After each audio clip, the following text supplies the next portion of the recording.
morning. As we get started today, I was thinking about all kinds of stuff last night, and I thought, let me add this to the presentation to show the kids. So, um, I looked at a lot of your drawings, and so we were looking at this was my vision board that I made, right? And I wanted to show you how to translate that to an actual totem pole, an actual drawing, how to take the stuff that you love and turn it into your own thing. So, first of all, this is my basic sketch for a totem pole. It's just a little it's simple. Some of you who turned in your drawings have like a 6-tier totem pole. You're not making a huge totem pole. You're making one section of it. As a class, we're going to stack them up, and that's how they get tall. But you're making only one section of it. So just going off my students, one of them turned one in that said heaven, and I thought it was such a good theme. And he has all the stuff that goes with it, but I'm just going to play off it a little bit and join heaven to my style just so you can see how the kids think. Okay, so I looked at this totem pole and I see that they have wings. And these wings kind of come down and these branch out on these other three. Well, I'm going to go with the branch out because of heaven. So one of his words is clouds. So my wings are going to be kind of like clouds. Okay, and I'm going to go pretty fast. So they're going to be kind of like clouds.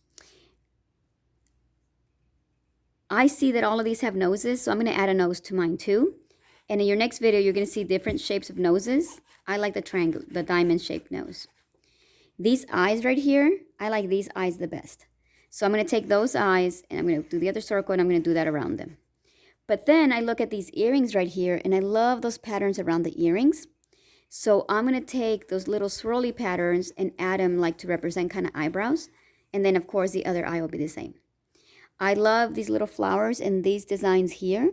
So I'm going to take some of this design right here, and I'm just going to add it, and they're going to wrap around the back.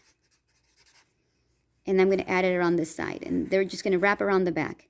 These cute little flowers here at the bottom, I'm going to overlap them above that, just because I really like them. And then this right here, this beautiful pattern, I see beautiful patterns that they make, but I don't like those for myself. I like this. So that is the pattern that I'm going to add right here on my wings.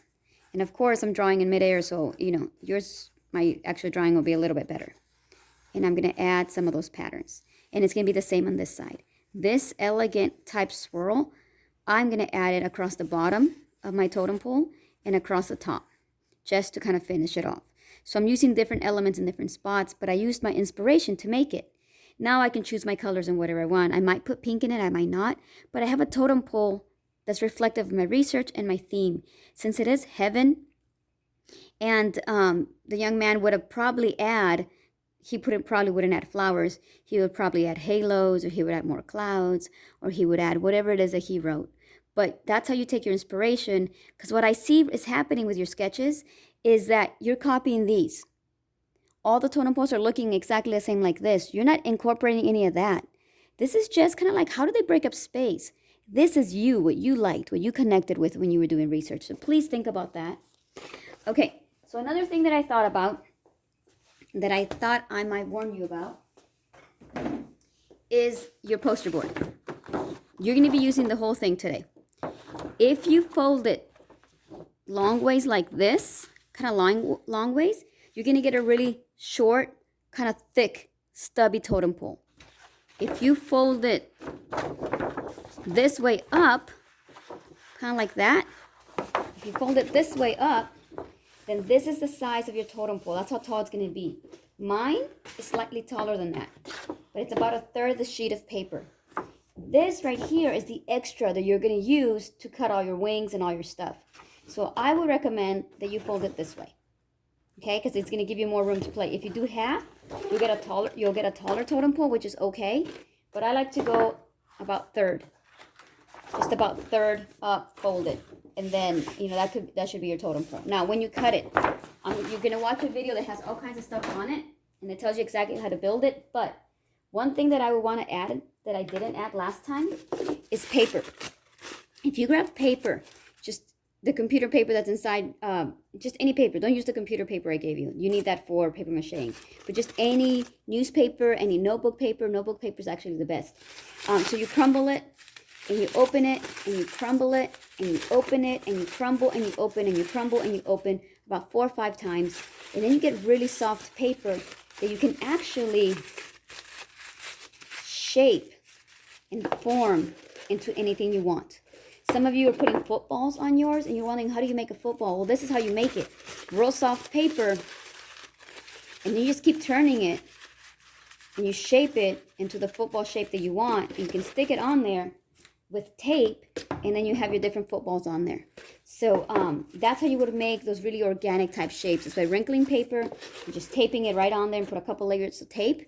And then when you paper mache, it kind of just goes seamlessly into it. Another thing that I thought, that these wings might get very heavy as we work. Especially when we put wet paper mache on it, they might fall apart on us. So the next video is going to show you about tabs. So make sure you do the tabs. Here's the other thing I want to show you. I would make 4 wings instead of 2, like the other video tells you. And I would tape them at the front and a little bit on the side. Just real quick. When I attach it to the totem pole, instead of attaching it like this, I'm going to attach it opened up like that.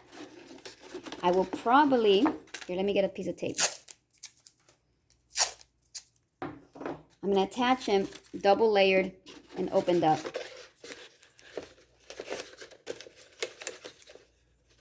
And I'm doing it very quick, sorry.